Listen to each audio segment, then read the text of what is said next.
Okay, great. Good morning. Today is Wednesday, April 12th, 2023. It's 10:45 a.m. and this is the second half of the morning session for Senate Natural Resources and Energy.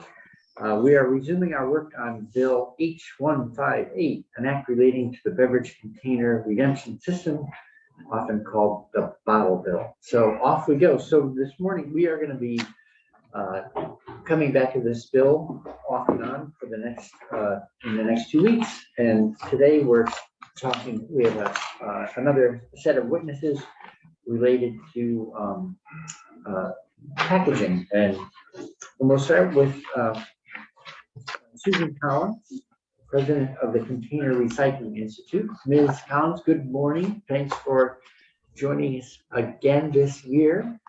And if the floor is yours. Good morning.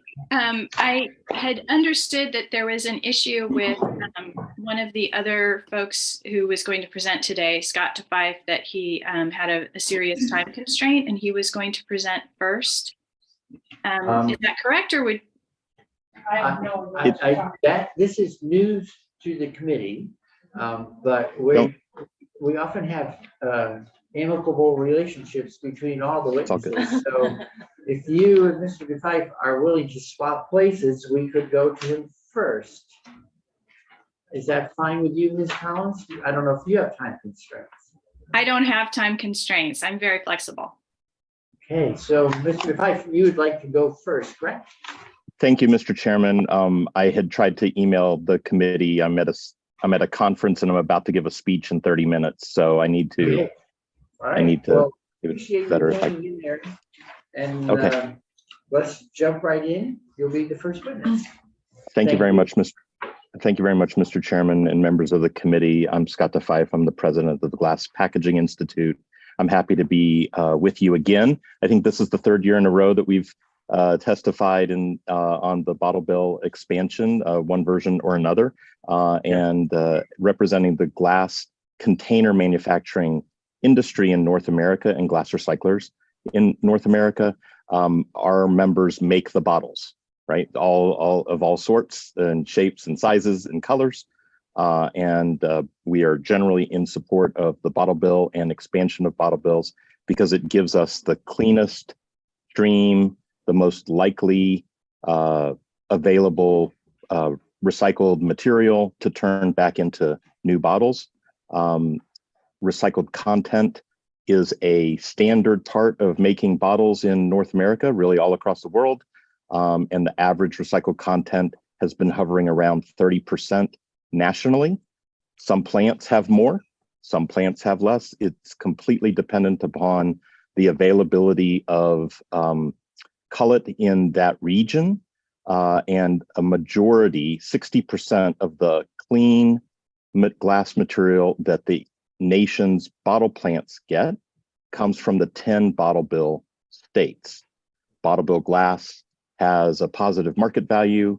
It can travel further, and it all has a home in a bottle plant or in a fiberglass furnace. And so that's why we tend to support bottle bills and expansion of bottle bills.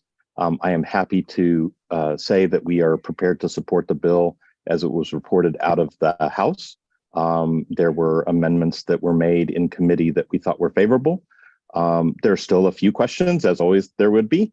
Sure. And there are some tweaks. If tweaks are going to be made, there's some things that we are looking for more to avoid.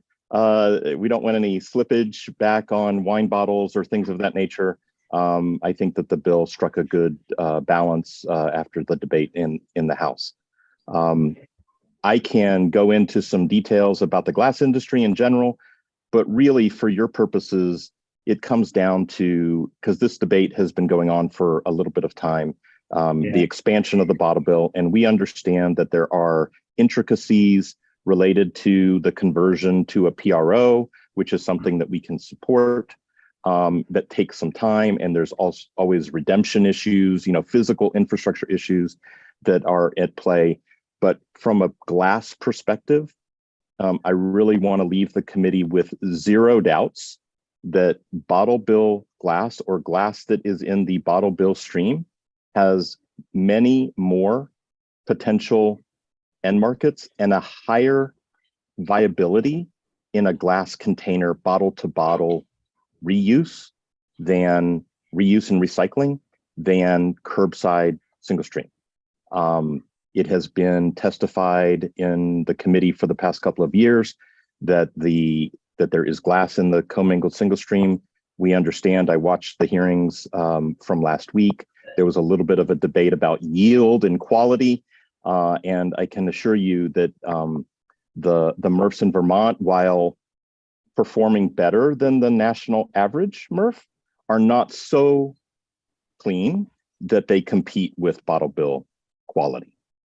No MRF, no single stream MRF in the country will compete with bottle bill quality glass. It's the contamination is just there, whether it's 15%, 25%, or in the worst MRFs across the country, it can be 50% contamination in the glass stream. In the testimony that I submitted, the written testimony that I submitted, I included a couple pictures to show the difference between contaminated single stream glass and clean bottle bill glass. I know that the MRFs in Vermont may not be as contaminated as the picture of the contaminated material that we sent, but still, that contamination leads to passive yield loss in the residual. So in the waste characterization studies that have happened over time, especially if they're eyeballing this, it's really hard to tell when that glass is broken and finely ground, whether it's glass, whether it's dirt, whether it's sand, or what is it. And there's a lot of passive loss to landfills in the residual stream. It's not called glass residual, it's called residual. And therefore the percentage of the glass that's ending up in landfill is higher than is generally reported in most waste characterization studies. Finally, I know there are questions about local use as aggregate and things of that nature, as opposed to the environmental benefits of putting it back into bottles. I would refer you to NERC, Northeast Recycling Council's own hierarchy of best practices for glass recycling starts with reuse and refill, which is also aided by a deposit system rather than a curbside system. But then recycling back into bottles is second and a couple steps above aggregate or roadbed or filtration or other things that would come from that are more likely to happen from a curbside commingled glass system because of the way that the glass is treated in the hauling. Okay, great. You mentioned, maybe it's in your written testimony, which I haven't reviewed yet, so Absolutely. apologies if it's in there. Did you say 60% of recycled glass content comes from the 10 bottle bill states? 60%, almost 50, it's like 59 and some change percent of the glass that comes back to a bottle plant that can be turned back into a new bottle is coming from one of those 10 bottle bill states. Wow. Okay. That's how much different the quality is from separate stream than the commingled stream. It is possible for a bottle. I think I said this in the committee last year. If you're a bottle and you want to be a bottle again, you want to be in a bottle bill system. How often, and to that point, how much of the system ends up generating new bottles, like out of that stream that goes to your, out of all the bottle bill glass, do you know what percentage ends up becoming a bottle again? I mean, I get that 60% comes from the 10 states, but if you're a bottle that wants to be a bottle again, what's your likelihood of success? In a bottle, if you're returned in a bottle bill system, it's very high. I would say that it's probably close to 88 or 90% of that material is coming back to bottle plants. It can also go to fiberglass, and it can end up in other things. Depends on color, depends on the market. It depends on which plant is making which color bottle or which kind of bottle nearby. But what we do know is that virtually all of the bottle bill glass is going back into a furnace application and that's either a bottle plant or a fiberglass plant.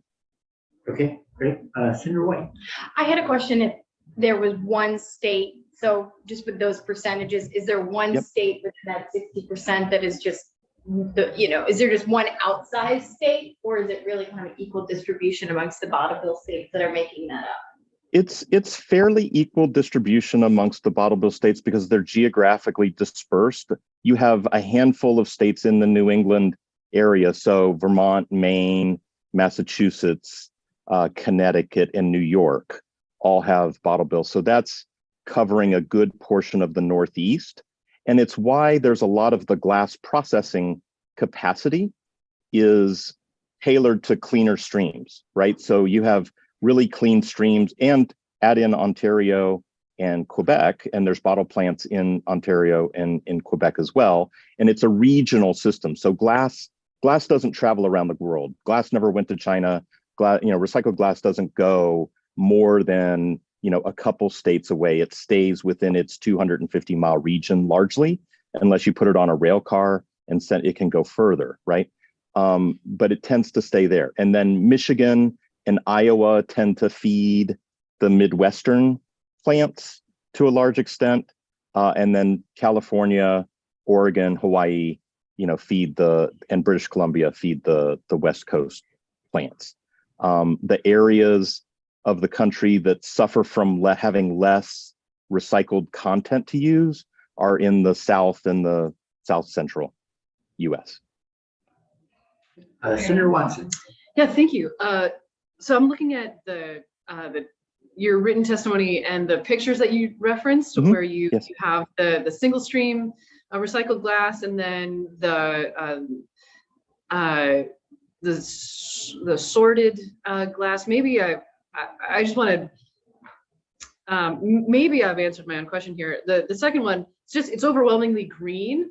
And yeah, so that was, I assume that's because it's been sorted into, for the green bottles. The other one is it looks kind of like a mess. If it's color sorted, I guess I'm just wondering about like the contamination level in that single stream.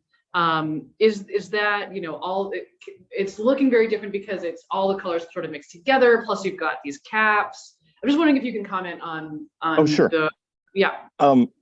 Senator, I could have easily given you a picture of an amber bottle, or a flint clear. We call clear glass flint in the industry. I could have given those pictures over. I gave green in this particular instance just because I think it's more pronounced, right? And I get a lot of questions about green glass too for some reason. I think people think that green glass is somehow different than amber glass or flint glass. It's just green. But really what we're showing you is you can clearly see that that's glass. If I showed you a picture of an amber bunker, an amber glass bottle bill bunker, that's bottle bill glass. Actually, that picture was taken in California, not in Vermont. That picture was taken in California.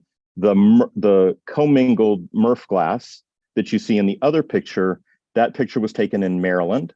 And they don't have a bottle bill, and they don't have, there's one jurisdiction that has a dual stream program where they separate the fiber from the beverage containers, I think largely. But the reason that Murph glass, single stream glass looks like that is because most single stream Murphs are designed, they want the glass breaks in the truck.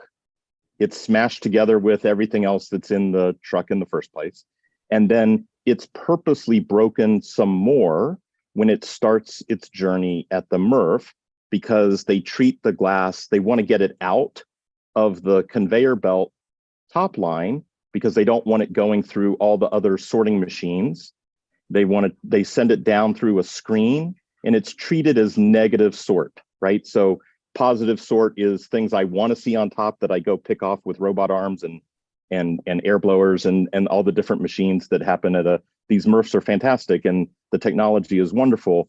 But for glass, they break it on purpose. They send it down through a screen so that it ends up with all the small residual.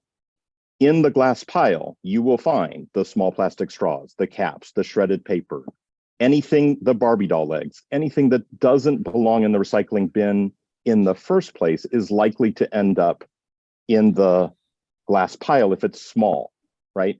And so the commodity value is very much impacted by that contamination. A bale of aluminum is not that contaminated. A bale of paper is not that contaminated. A bale of plastic that's sorted positively is not that contaminated. The glass commodity coming out of a single stream MRF is the most contaminated commodity that you have, which is why many of them say, ugh, it's just too difficult. We'll just take this all over to the landfill and use it as daily cover. Vermont does not allow that, thankfully, but it's still, you can tell it's much harder to get the glass out of that material. And essentially what is happening is that material is shipped off to essentially a secondary MRF that is only looking for the glass.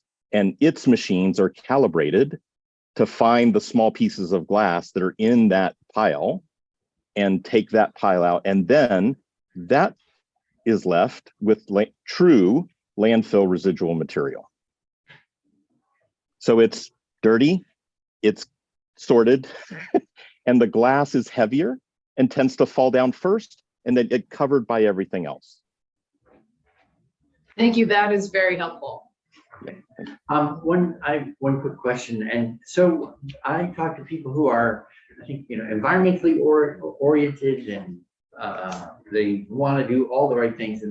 But they'll end up asking me anyway. They'll say, well, I never put my returnables in the returnable stream. I just blue bin them, and because it's so much easier. So how, I can see the ease of blue binning makes it very attractive to people compared to separating and handling their returnables. What have you seen in the states that you observed that maximizes the ease and then the likelihood of someone actually using the sorted redeemable stream as opposed to just single streaming the object in hand? The data that we have, and I think Susan is has more data on this. Very clearly, the states with some sort of extra system, a bottle bill system, or more prevalence of dual stream systems, like they didn't do away with single stream, they kept some form of a dual stream system. I see it a lot in New York and a couple other places in the South, in particular, Georgia and South Carolina. Every once in a while, I see that. They have higher recycling rates. The recovery rate is higher. The recycling rate is higher. A recycling rate for bottles, glass bottles, and I'm not an expert on CAN, and I think you have testimony from the CAN Institute and certainly PET, is that the recycling and the recovery rate in states with bottle bills or a separate stream is twice, 3 times, or in some cases quadruple the recycling rate of a state that's relying on single stream. Single stream can be done really well. There are MRFs that take their glass all the way to furnace ready cullet. There's only about 4 or 5 of those in the country. It can be done, but it's rarely done. It's the exception rather than the rule. That is not to say that a really intensified effort on curbside can't get you to 35-40% recycling rate. But for any state that wants a recycling rate over 60%, 70%, we haven't seen it in the United States unless it has a bottle bill system. 4 states, now 5, Maryland passed one 2 days ago, have now added extended producer responsibility. I believe that the legislature has a bill, in the mix for EPR as well. But 3 of those 4 states already had bottle bill systems. Oregon, California, and Maine already had a bottle bill that they added EPR to. Colorado is the first state to do EPR without a bottle bill. And it's just starting on its journey this year. But its recycling rate, its glass recycling rate is 15% going into the EPR system. And so they're going to try to get that up to 45 or 50% at a minimum through EPR. How important a role does glass that gets bottles that get actually refilled as opposed to destroyed and recast? I think that's the way. How important of the future is that trend? Or that trend? I think it can certainly, I mean, that's the way it used to be. When I was young, I remember, picking up bottles and taking them back for redemption and things of that nature to be refilled. We think that can be a part of a go forward strategy for packaging source reduction, to reuse bottles as much as think of the milk, the local dairy, industry. Those glass milk bottles can be reused 100 or more times through that system. That's 100 other bottles that aren't made in the first place, right? So I would tell you that the Portland, Oregon refillable beer program is, a good place to look and start. We're actually doing a study on some European refill programs to see the German system. More than half of German beer is in refillable bottles. And so it can be done. It needs a redemption system in order to get those full intact bottles back to do that. People are studying this in the West Coast for, wine as well. But it needs a dedicated system to pick the material back up, to wash it and redeploy it through.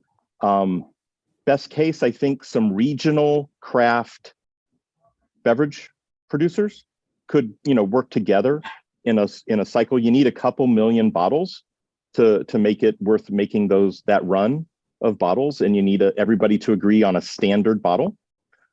The labels come off easily, they get washed, sterilized, and redeployed. This is also in play in Canada, right? So I think it's viable. The retail and the brands need to pick which versions of which labels, which brands they want, in a refill system. And most of them tell me it's much more suited for a local circular economy than a broader national distribution. And one last question for me, at least, is the market for glass growing, even, or shrinking? Like how, as a container of choice? We were declining in the teens in the 2010s, but the past several years we've held strong, and many of the beverage markets are growing. The only real segment that was declining over the course of the past 10 years was beer, and that is both twofold: less people are drinking beer, and less beer is in bottle. But food is up.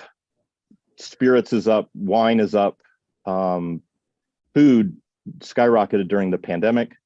The food jars were coming along, very high growth there. There has been some issues with Chinese imports on the West Coast, especially, but the glass industry is holding strong. We have 3 new plants that are being built, or furnaces are being added today. There's a new plant going into Kentucky. A new plant that was added in Georgia last year with a new furnace going in next year. And there's another company that's exploring a new plant out west.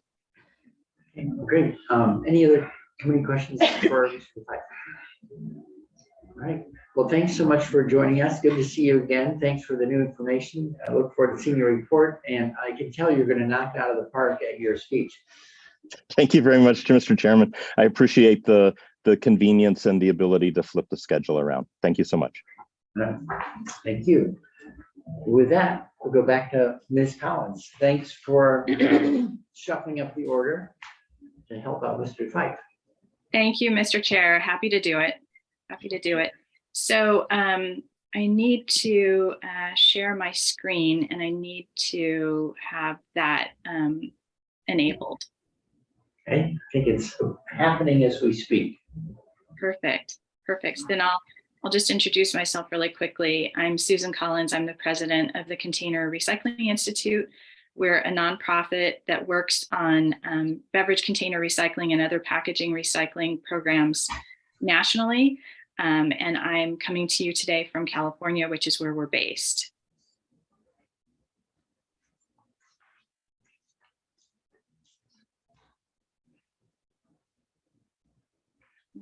here we go, pulling up the presentation.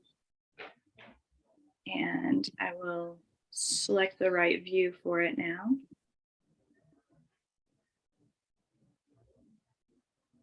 Here we go. So hopefully you can see that. Great. Yeah, looks good. Thank you. Might be a little better presentation. There we go. So I've got several themes that I want to touch on this morning about updating Vermont's bottle bill.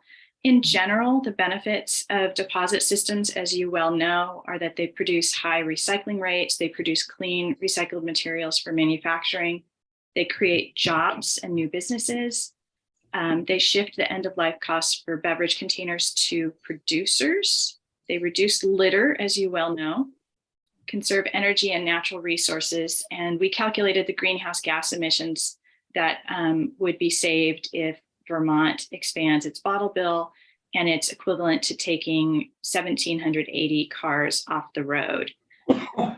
So, and so this is just the overview. I'm going to touch on a few of these things here. This slide is talking about the energy required to replace wasted beverage containers. This is nationally. If we had a national bottle bill, that would save enough energy per year to power 3 million households. So it's not trivial, it's very significant.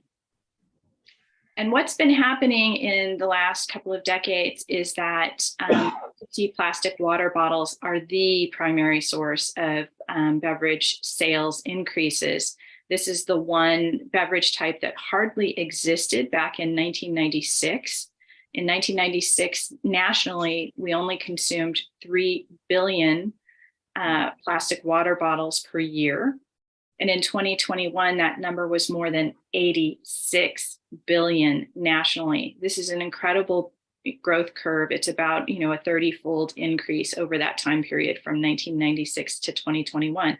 So this is a key reason that Vermont needs to expand its bottle bill. We've looked at all of the states that have container deposit laws, and you'll see Vermont there on the right in green at 48%.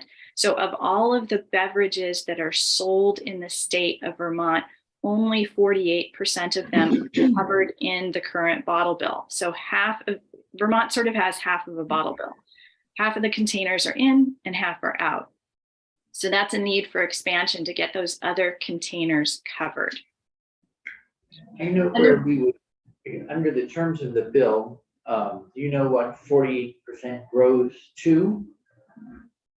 It's in the 90s. It would look more like Maine. Maine is at 91%. And the only thing the major category that Maine excludes is milk. So it won't get you to 100% because this bill will exclude milk, but it will get you to around 90%. Okay, thank you. You're welcome.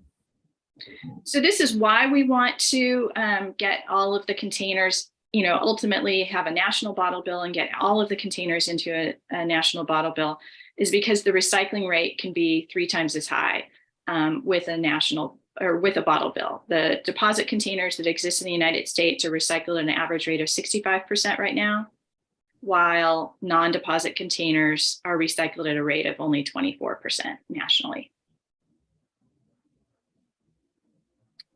And you might hear from some others that curbside recycling works just fine for beverage containers, but that couldn't be further from the truth if you really want to get high recycling rates. And we've worked through all of the numbers. I know this is a complicated chart, but the very bottom number on the right is what is the whole point of the chart, is that if everything sort of worked perfectly, the best you would ever do is 38%. For recycling of beverage containers using curbside alone. And the first reason for that is because a bunch of the containers are not even in the residential sector to start with. So that's only 63% of the containers. And then there are losses that occur during the sorting process. At a MRF, some of the aluminum cans end up in paper bales and some of the plastic containers end up in aluminum bales. So you have those losses that occur in the material recovery facility. And then additional contaminants are pulled out once it gets to a processing facility. So after you go through those stages of not collecting all the containers in the first place and then losing some of them through the sorting process or the processing process, at the end of the day, you only end up with 38%, and that's best case scenario. The example of that is Ontario, Canada, where they have 99% of the population has curbside recycling, and they've never gotten more than 40 or 45% of the beverage containers collected in their program because of this, the inherent nature of it. So I've got one more slide on this subject here. This is our nation's history of increasing the amount of households that are covered by curbside recycling. So as more and more households have gotten curbside recycling, the beverage container recycling rate has actually declined in the United States. And it's only as good as it is because of the 10 bottle bill states that we have. It's only at 28% right now nationally, and it would be less than that if we didn't have the 10 bottle bill states. So I also took a look at some of the recent data that's available on the financial impacts of MRFs and households as a result specifically of the Vermont expansion if this bill went forward. There are two studies that I'm going to point to, this slide and then the next one. So this first one is a study that was done by the National Waste and Recycling Association. So that's somebody you're going to hear from later today. Those are the companies that they're the waste haulers and the landfill owners, and they also own MRFs, material recovery facilities. So those companies put together this study, and they came up with different scenarios for if there's a bottle bill like the one that exists in Vermont versus a more expansive bottle bill. And so I looked at those numbers, and first I want to emphasize that there's no change to the aluminum containers through the expansion because all of the aluminum containers are already included in your existing bottle bill. I also want to point out that this study showed that the cost impact to households, because they calculated it on a household basis, so the cost impact per household would be $1 per year from an expansion like what Vermont is contemplating. And that's $1 per year per household is 8 cents per household per month. But the study didn't look at the fact that there would also be savings from sending less material to landfill. So those kind of cost savings would offset this micro cost increase. And also MRFs would be made whole. They wouldn't experience a net loss because they would be able to put in price increases to make up the difference. So there would be no change for MRFs. And I've put the source of this information on the left side there, including the exact page number.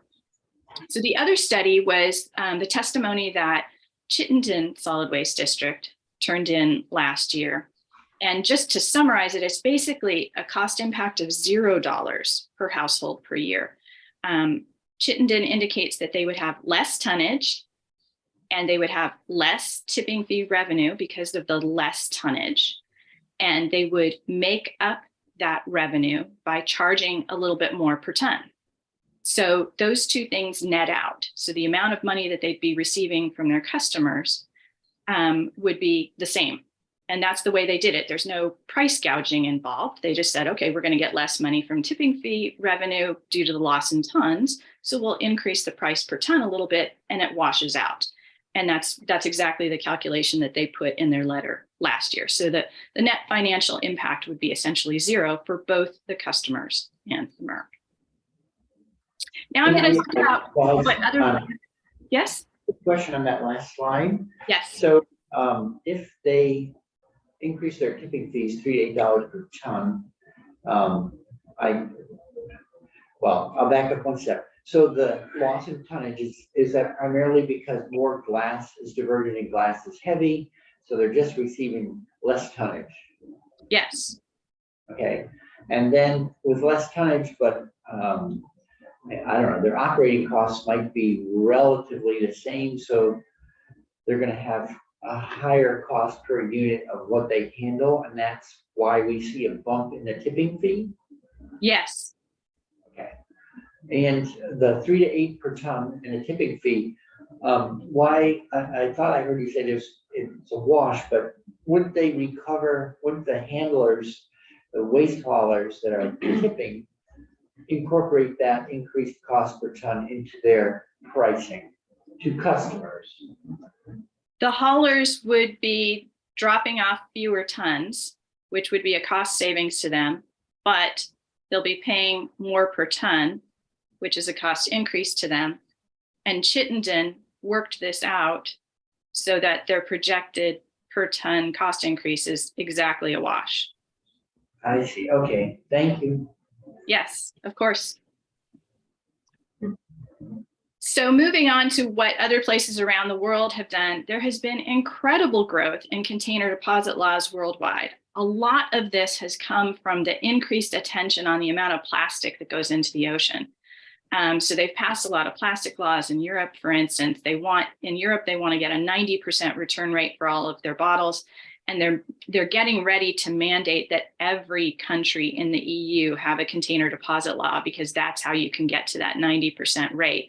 So this slide is showing the places that had a deposit return system implemented before 2017 in blue, and the new ones that have been implemented from 2017 to 2021 in yellow. So you can see that this has just been an incredible amount of growth.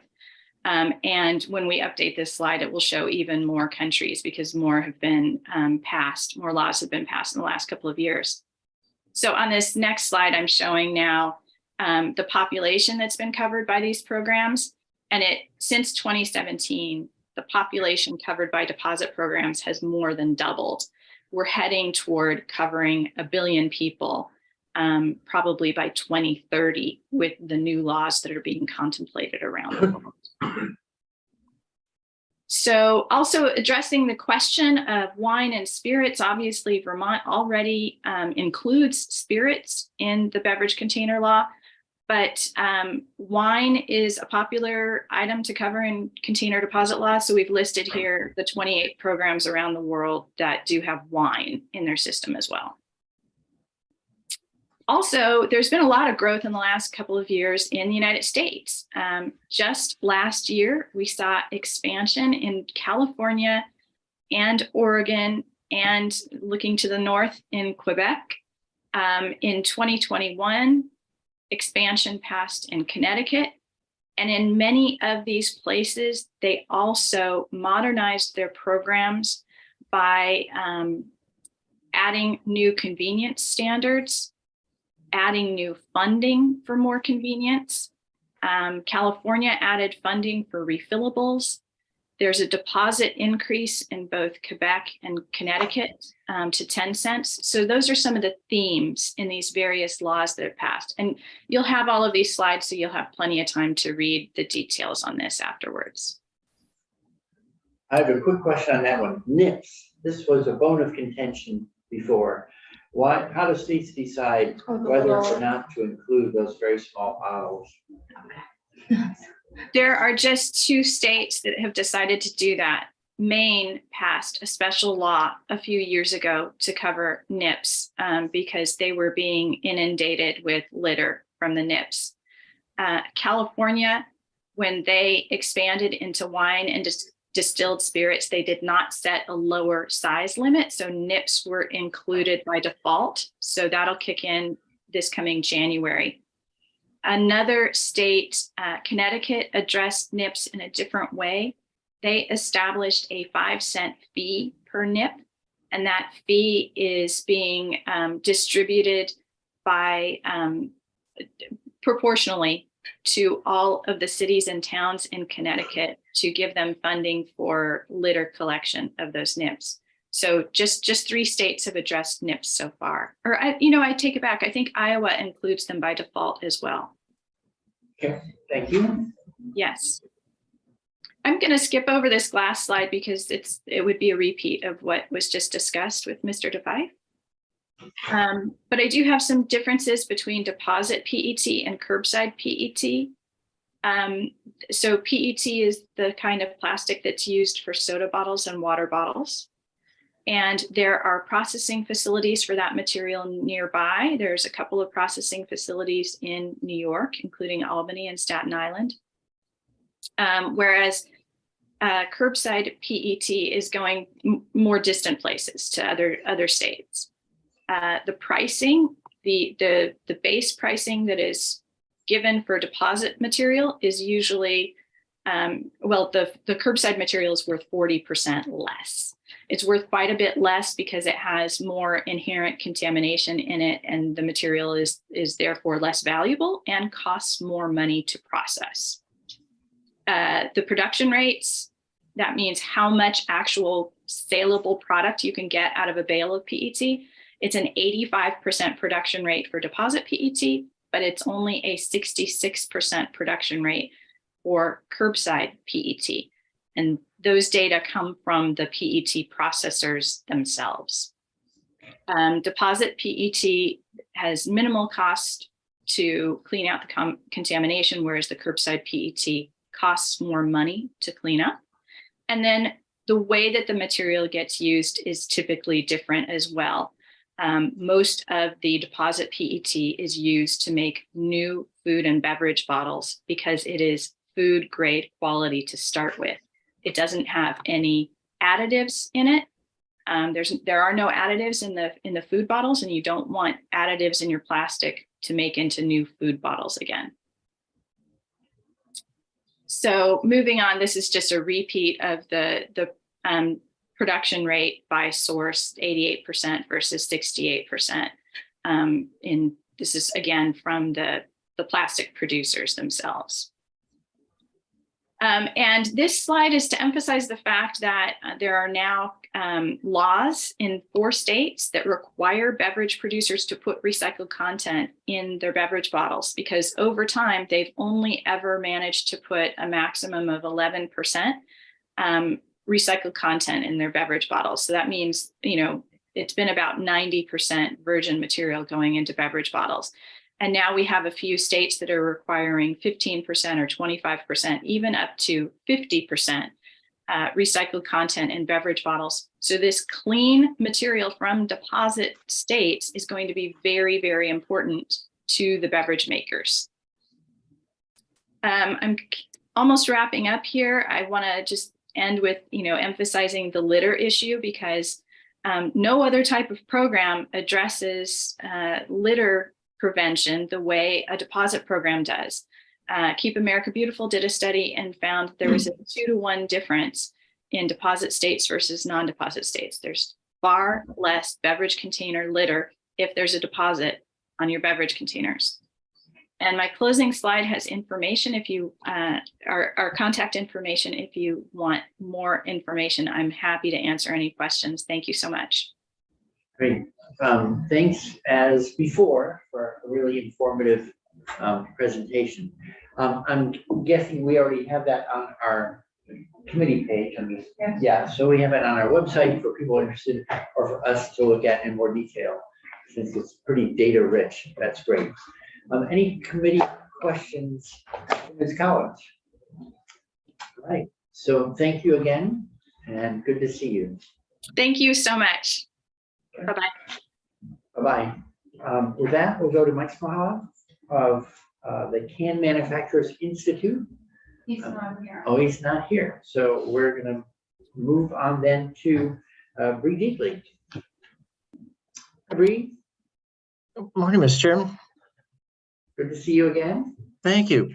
Pleasure to be here. Appreciate the invitation to come back. My name is Bree Deatley. I work for Breezeway Consulting in Somerville, Massachusetts, and I'm here representing the Beverage Association of Vermont, who are the soft drink manufacturers and distributors in Vermont of refreshment beverages. I also function as the general manager of the Vermont Commingling Group, which is the organization that represents a range of beer and soft drink distributors who allow for the collective redemption of all of our products together, which has dramatically reduced the sorting in the redemption centers. And we are responsible for about 85 to 90% of the returns through the system and eliminating the sorting for all of our brands. I'm not speaking on behalf of the Commingling Group today, but I am representing the Beverage Association. I was really pleased to be part of the group that Senator Bray and other members of the committee sort of commissioned last year to work on the issue as House Bill 175 came over last year with an expansion proposal. It was really, it was a lot of work. It was very rewarding to work with various stakeholders. I think we came up with something that was pretty practical in terms of a way of implementing a next generation for Vermont's bottle bill. And was obviously happy when House Bill 158 was introduced this year. It looked an awful lot like what that working group had come up with last year. So I was pleased to see that. There's a few issues that I do want to raise with the bill as it's come over, but certainly want to acknowledge the fact that the bill this year recognizes that there are some issues that have to be dealt with in the bottle bill before we go galloping off to expand it and make significant changes to it. I'll just sort of point out what may or may not be obvious, and that is that the perspective of folks, especially those in the materials industry and others who benefit from the bottle bill in terms of getting essentially free raw materials out of the system, is a little bit different from the perspective of those who are responsible for operating and paying for the system. Their concern is not so much with how the system operates or what it costs, whereas ours is. So a deposit is a wonderful thing, but not all deposits are wonderful things. We have a lot of deposit systems in this country that look an awful lot like they did when they were implemented in 1970 or 1980. And those systems need to be updated. And the legislation includes a lot of those updates. And part of the reason that we're supportive of that is that the bill really addresses some of those problems that are under the hood of the deposit system that folks don't see on a regular basis. The redemption centers are fully aware of them. We as distributors are fully aware of them. And that is fundamentally that there's just far too much sorting going on in the system. There's far too much manual handling of the containers. And as we add expanded products to it, that manual sorting and handling would just skyrocket. And so the structural changes that are proposed in this bill to establish a stewardship organization, to put a plan together, a stewardship plan together that would be approved by the state, essentially creates a structure and accountability and transparency for the system so that it can make adjustments, accommodate, make investments, and then would be able to accommodate expansion without blowing the system up. And that's really what we tried to get across last year, and I think was agreed to by the stakeholders. I want to just focus on a couple of main concerns that we have with the bill as it's come over that differ a little bit from what the work group came up with last year.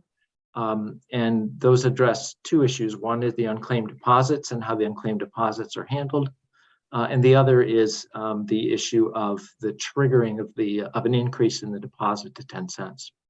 So first on the unclaimed deposits, the legislation as it stands, as it's come over from the House in sections 2, 3, and 3A, call for most of the unclaimed deposits to remain the property of the state to be directed to various programs. With the changes that the stewardship organization is going to bring about, the investments that are going to be needed, and looking around the world, Susan had lots of slides that showed you how all these other deposit systems are coming up and being established in other parts of the world. They're being established structurally, much like what we're talking about setting up in Vermont. And one of the things that's part and parcel of those other programs is that the unclaimed deposits remain in those systems to help fund their operation. It's kind of a given in those systems. In fact, in the United States, we only have two places, Massachusetts and Vermont, where all of the money is sucked out of the system and put into other state programs. In all the other states, at least some of the money is plowed back into the system. And if you look around the world, virtually all the funds are plowed back into the system from unclaimed deposits in order to fund its operation. What we're proposing is in my written testimony, we also post this on the House side, is that all of the unclaimed deposits be directed back into the redemption system for the first 5 years of the operation of the stewardship organization. Again, that's when the organization is going to be making investments and changing the system. The organization is a nonprofit. It's a transparent organization. It will be reporting annually on how its money is being spent. So, we're not going to be buying yachts and things like that with this money. It's going to be pretty clearly spent on making technology and other investments in the logistics and infrastructure for redemption in the state. After that period, we can appreciate the need for the state to fund some of the programs that it's committed to long-term, and are proposing that the organization at least get half of the unclaimed deposits going forward. But again, even that is unlike what most systems in the world do today, which is that those funds get plowed back into the system to fund its operation. With regard to the 10-cent deposit, we're very concerned about a 10-cent deposit in Vermont. And the way the bill came over from the House, a 10-cent deposit would be triggered automatically if 2 years passed in which the redemption rate did not meet a certain target set initially at 75% and then moving up to 80%. A few concerns. First of all, the trigger is set so that you sort of start looking at the performance of the system really right after the expansion happens in 2027. We know from experience that expansion will drive down the redemption rates initially. Consumers aren't used to redeeming those types of containers. A lot of those containers are not typically things that people think or want to take back to stores. Think like a large juice container. Those are things that are likely to remain in the blue bins and not likely to be redeemed. So we know we're going to suffer a loss in the redemption rate kind of as expansion happens, and it will take some time to bring that rate up. So sort of benchmarking the system right after that change is problematic. And we're sort of shooting ourselves in the foot. The second issue with the 10-cent deposit, which I think be obvious to any of you who are in border areas and who know the history of the retail industry in Vermont, doing anything more to compromise the Vermont beverage or any retail industries with regard to disadvantaging Vermont businesses relative to their neighbors, especially in the Connecticut River Valley, is problematic.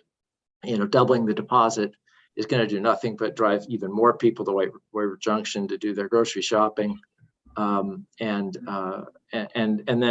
it certainly increases the incentive for fraudulent redemption, which we already are struggling with on a regular basis, where containers are coming over from New Hampshire and being redeemed in Vermont. The 10-cent deposit would just complicate that significantly. And as Matt Chapman from the departments pointed out in conversations about this same issue, the stewardship organization is going to have a lot of other options to drive and steer the redemption rate. A 10-cent deposit isn't the only tool, isn't the only dial we have to turn in order to improve redemption. The organization is going to be doing promotional work. It's going to be addressing, where there's good redemption infrastructure, where we need more redemption infrastructure. The organization's incentivized to meet those targets. We'd rather focus on some of those other approaches to getting the rate up as opposed to a 10-cent deposit, which would have a lot of unintended consequences on the side. So all in all, we're supportive of the structural reforms that are in the bill. We do think that the unclaimed deposit and the automatic trigger to 10 cents need to be addressed. But I think this is the right way forward. If Vermont chooses to expand its bottle bill, this is certainly the right way forward, and our members are willing to be supportive of that if we can get those changes made. So thank you all for your time. I appreciate your considering the bill, and I'm happy to take any questions about the bill or about the program. Great. Do we have your electronic? And do we have any of your testimony electronically so that we have your issues laid out? Yes. Okay, so thank you.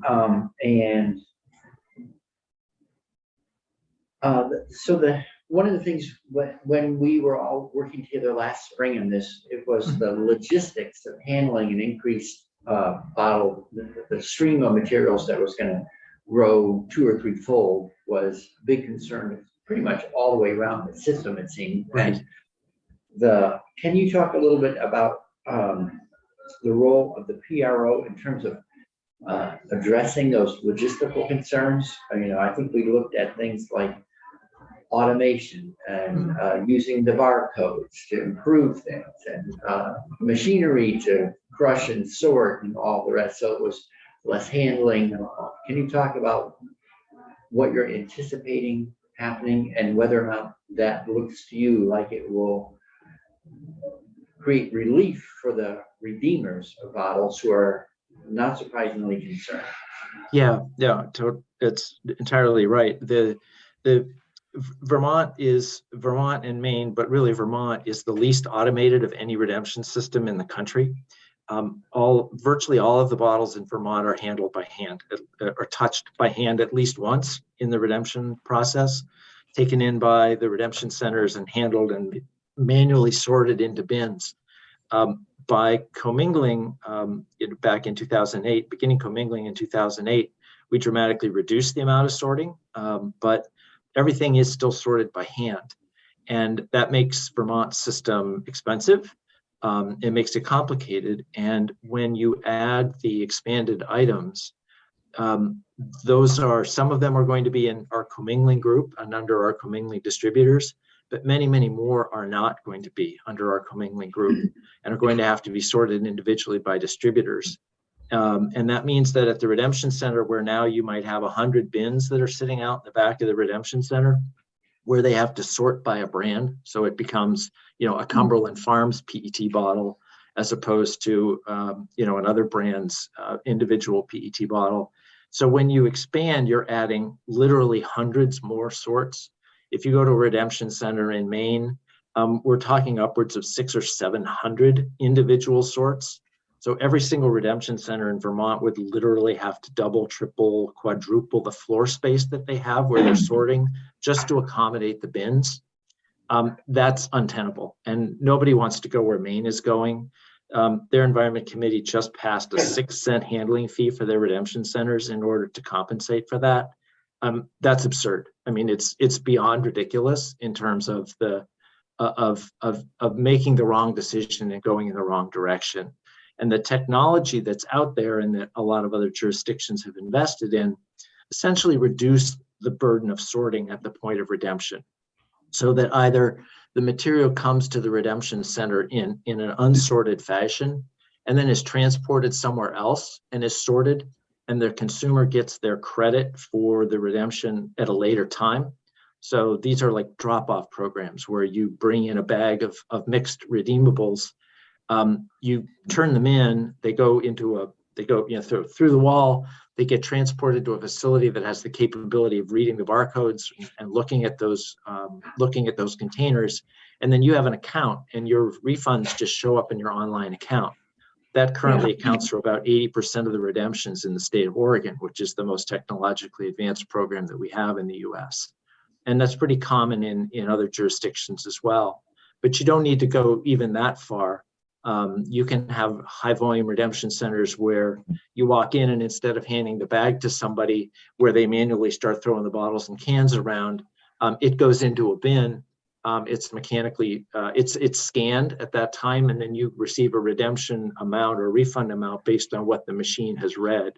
We have a couple examples of that currently installed in Vermont using some technology that TAMRA has, which I'm sure Mike will be happy to tell you about.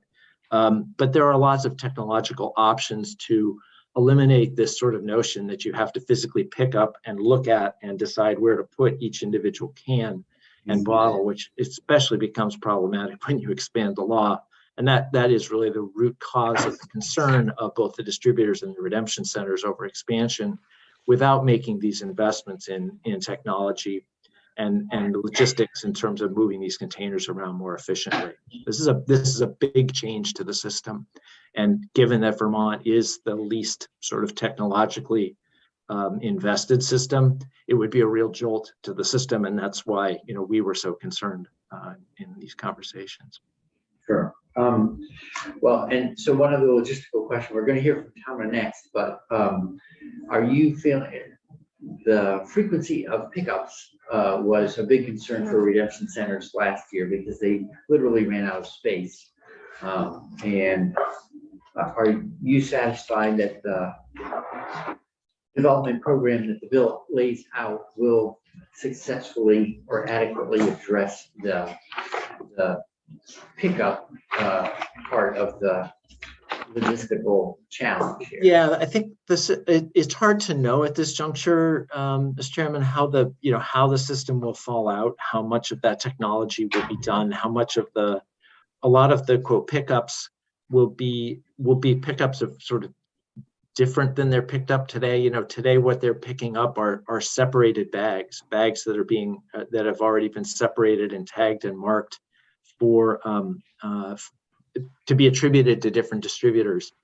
If we're talking about a system where there's a bag drop, let's say, for example, and you are simply, as a consumer, going into a facility, scanning your card, putting in your bag and saying, hey, this is my load of recyclables for the week. I'll wait and check my online account tomorrow and see, and get my credit and put it in my kid's 529 plan or whatever I'm going to do with that refund. The pickup that happens at that facility is not the same kind of pickup that happens today, where the driver comes and he has a hand scanner and he scans every single bag and he decides at that point what credit to give. And there's what you're going to do is come in with a 53-foot truck, and you're just going to take everything that came in bags and haul it off in that truck. So the process of moving and logistics and pickup becomes far simpler with technology, because you're not worrying about the sorting at that point. You're doing the sorting through technology and through some other location. And so your logistics become greatly simplified. You're really moving commodity around. You're not moving around distributor sorted bags, which is far more time intensive and far more problematic. So I think that the whole redesign of the system will make the logistics simpler and make pickup, which will in this case be coordinated through a single central entity, the stewardship organization, which would also make it a lot more efficient and a lot simpler. TAMRA largely performs that function itself today because it is essentially the sole pickup agent in the state. But doing that in a more coordinated fashion and simplifying what has to be done at pickup, I think will address that issue. The system will look a lot different after these investments get made. Senator White. Thank you, Chair Bray.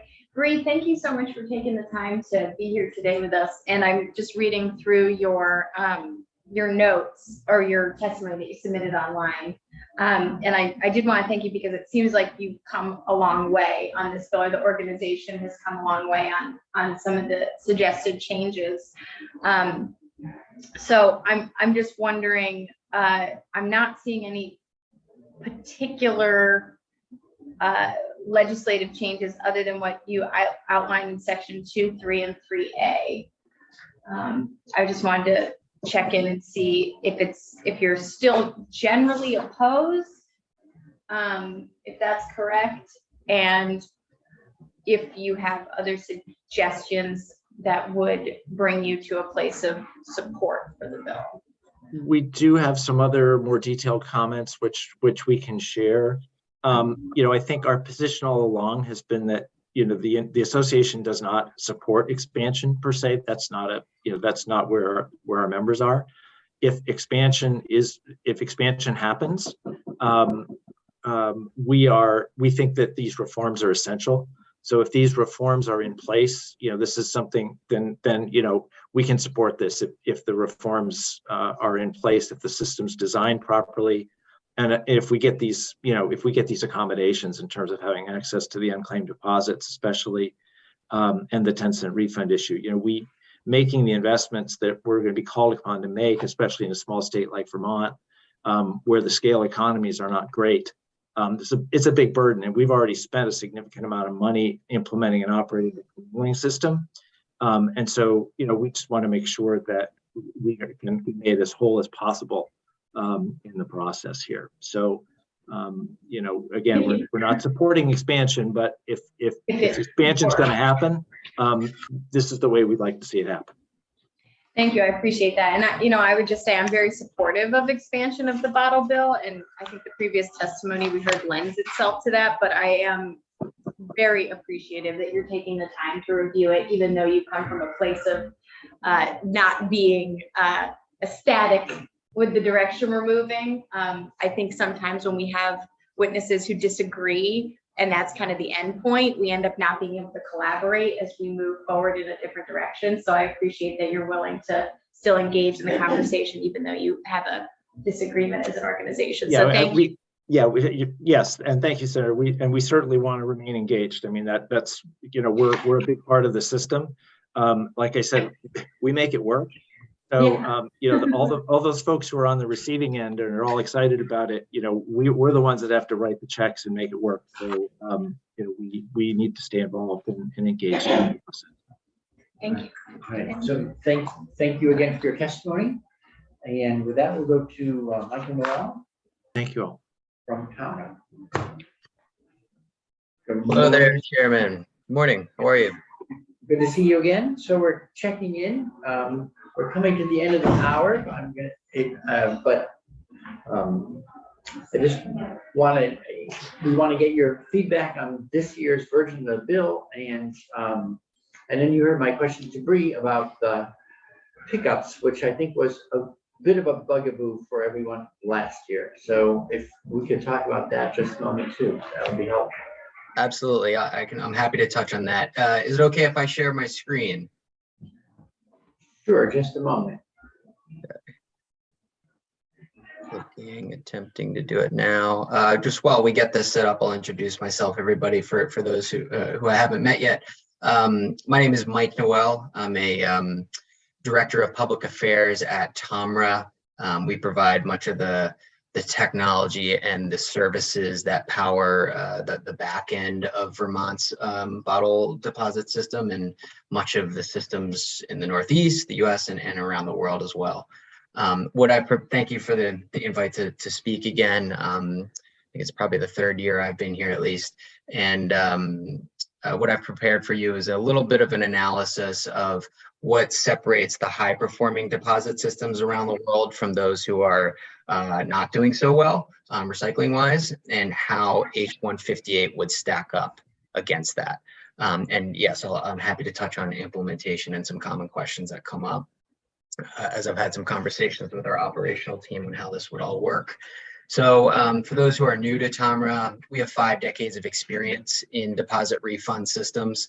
That includes operating in every major global deposit market around the world, including all 10 US deposit states, New York, Maine, Quebec, Vermont, Oregon, et cetera. We are active in every link of the deposit value chain, which means we have a good understanding of how they work and how they could be improved. This shows our different business lines in Vermont and much of the Northeast. Folks know us from the reverse vending technology that we provide at, say, a grocery store or a redemption center, where you can put in a container one by one, or you can empty in an entire bag in. If you all haven't been to Morrisville Beverage and their redemption center in Vermont, I'd encourage you to check it out, where they have some of our bulk feed machines. We provide service for these machines. We provide data management, literally registering all the beverage companies in this system and keeping track of their barcodes so people can redeem containers automatically. Now, if a beverage company doesn't want to go around to every redemption location around the state to pick up their containers, they can hire a contractor to do that. And that's one of the services that TAMRA provides. At the moment, we are the primary pickup agent in Vermont. If this law were to pass, we would expect potentially more competition in the state, because there would be more revenue potential for contractors like that. Once we pick up the material, we bring it to either our Essex, Vermont processing facility, or one of our facilities in New York State, where it is separated by color and crushed or baled, and then we sell it back to recyclers in bulk on behalf of the beverage industry. In terms of why deposit systems are being embraced around the world, it largely has to do with increasing the collection rate. So you can't recycle what you don't collect, right? This has been a problem in the US, where the overall recycling rate has stagnated at around 34% in the US. And it's apparently been a challenge to rise above that number. Deposit systems give waste a value, and apparently this has a substantial impact on consumer behavior. So for example, in Vermont in 2018, this data is derived from the state's latest or the last waste characterization study, essentially showing what is disposed of and what is recycled. Susan from the Container Recycling Institute analyzed that report, and after correcting for some apparent errors and some material that was disposed of, found that containers with the deposit had a recycling rate of 87% in Vermont, and all other containers had a recycling rate of 28%. So the deposit in Vermont is essentially tripling the collection rate for recycling, or sorry, the actual recycling rate. So there is an important conversation about the quality of bottle bill material, and that's a good one to have, but often this collection performance is left out of the equation. It's a more powerful way to get the public to recycle. Now, not all deposit systems are performing to their potential. This chart shows about most of the deposit systems in existence in the world today. As you can see, some reach around a 90% redemption rate. Since, as Susan showed, that there are more and more countries and jurisdictions adopting bottle deposit systems, and TOMRA operates in many of them, we took a step back and analyzed, well, what separates the existing systems that are successful from those that are not performing well. And in general, we find that they prioritize 5 principles to frame their program. Time's a little tight, so I'll just focus on some of the more important elements and relevant for Vermont here. The first being performance. The high performing models set a meaningful deposit value, so the public is engaged to participate and recycle. They make a broad scope of beverages eligible for redemption, and they state what they aim to achieve with the legislation, meaning they set a performance target that has enforcement measures there. And H158 checks the box on all 3 of these, so I'm happy to answer questions on them, but we feel the analysis is there in the bill. The second one is convenience. The high-performing systems make sure that redeeming is easy, accessible, and fair for everyone. Retailers play an important role here, the goal being to make sure that redemption is as easy as buying a beverage in the first place. And H158, we feel this by forming the producer responsibility organization and making it reach a certain convenience standard for the public. It would also raise the handling fee on certain containers and make more beverages eligible for deposit, which makes the market more attractive for an entrepreneur who might want to open up their own redemption center. So we expect more independent redemption centers to open in Vermont. And then finally, large and medium retailers will continue to play an important role in complementing that convenient access. And once the PRO reaches the convenience standard, retailers below 5,000 square feet are allowed to opt out. So there's a balance of convenient access and flexibility for small retailers. The last element I'll mention is thoughtful system management. As Bree mentioned, most of the high-performing systems do allow the unredeemed deposits to remain with the producers, and we support that. We would encourage that this legislation give 100% of the unredeemed deposits to the producers, because we feel there are adequate specifications for the PRO to provide a high-performing system. The commodity revenue does tend to stay with producers. It always has in Vermont, and this bill would keep that precedent. And then finally, whether the system is centralized through a producer responsibility organization or decentralized, like the German system that Mr. DeFife mentioned earlier, the legislation makes clear roles and responsibilities. And in this bill, there are clear specifications for the PRO, and there's several enforcement measures included. So we feel the system will be a success. Jumping to implementation of this bill and how we see it play out, some of the common questions we get is, how will the space needs of a retailer or redemption center be managed here? The first, as I mentioned, small retailers would be able to opt out once the PRO meets the convenience standard. Second, a little bit of which Ms. Deatley mentioned was the commingling of containers, we expect that to increase in the state as because the PRO is required under this bill to minimize the amount of sorting that takes place, including eliminating brand sorting. And this should just consolidate the number of sorts that would be required at a redemption center if they choose to operate manually. Regardless of the bill, we did an analysis last year that showed that reverse vending machines are a cost-effective solution today for the vast majority of redemption locations in Vermont, which would essentially eliminate sorting by just using 1 or 2 machines, well, depending on their volume. And then finally, pickup. This plan would ensure that the producer responsibility plan needs to describe how materials will be picked up on a timely basis.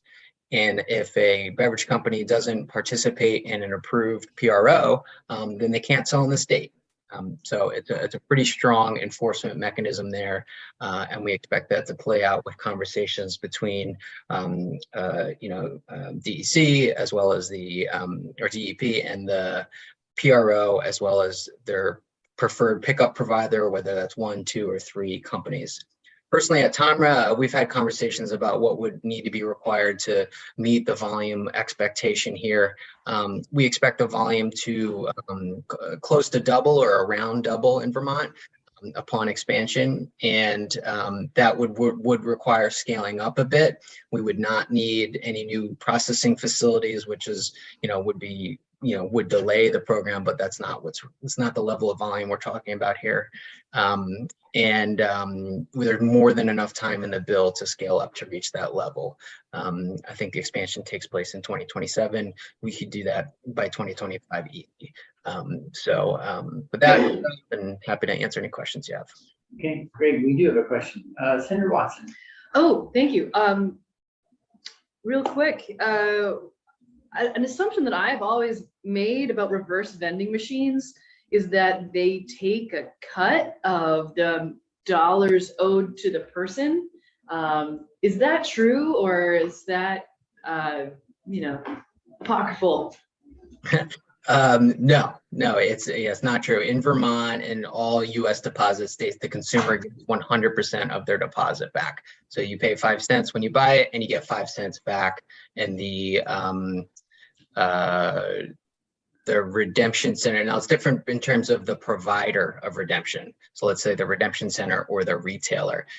There's a couple different finance options for them to acquire the machine. But are you talking about the redemption center's financing of it, or the consumer's financing of the machine? I guess I'm thinking about the places that are outside grocery stores. So I had always assumed that like the grocery store was taking a cut, or the company that had the, that manufactured the machine was taking a cut. But if I'm a person coming with a bag of bottles, I'm going to get back the same amount of money that I would have if I took it to a redemption center. Yeah, that's right. Yeah, there's no consumer cost to using a reverse vending machine. Okay, I think that's my whole question, and it's good to know. Thank you. Sure. There are some large volume sources of bottles that don't necessarily participate with like a reverse vending machine. They don't have a redemption counter. What are your thoughts about how to address those sources? So it could be a grocery store, it could be a chain pharmacy, whatever, that sells a lot of non-pharmaceutical stuff. Anyway, we have, and I hear complaints from people say, well, it's very easy to buy it here, but now I have to go someplace else to redeem it. Do you work much with grocery stores, or do you support the idea that ease of redemption should equal ease of purchase? How do you look at that whole issue? We absolutely support the principle that redemption should be as easy as purchasing the beverage in the first place. What was the question? Well, do you work with? There's a number of grocery chains in the state of Vermont. I don't know that they all have reverse vending machines.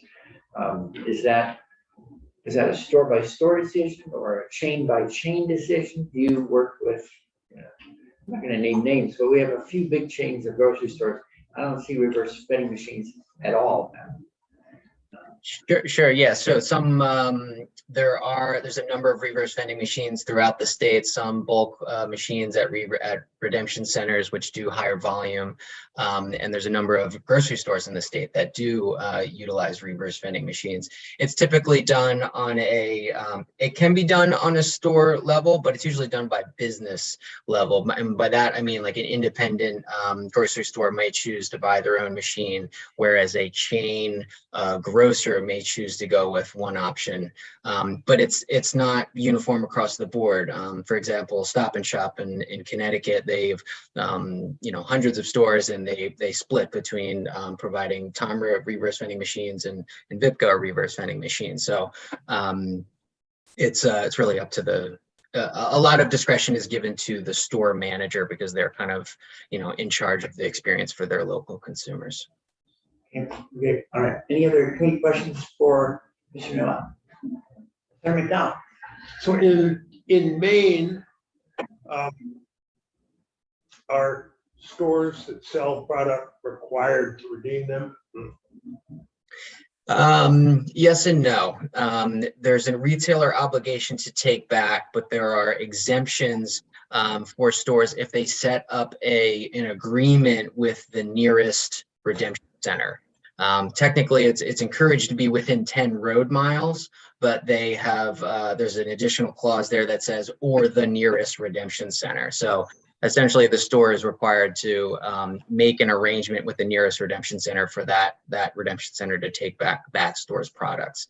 I personally, if as a consumer, I wouldn't recommend the Maine model for that very measure because there's no requirement that there be a redemption center in every community. It's just a handling fee. And when you allow retailers to drop out, there's no guarantee that there's going to be a redemption location nearby.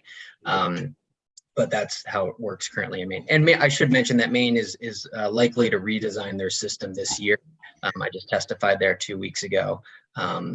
It's a largely manual-based system, so they have a very high handling fee. And as a result of that, they're talking about raising the handling fee even to 6 cents this year. So it's a different system, and what was hashed out last year in this committee is taking a different step. And I like what Ms. Deatley said, is that it feels practical. It feels like a practical approach. But yeah, that's all I'll say about that. Well, I'm gonna figure that we should quit while we're ahead with having someone say that we're implementing a practical approach.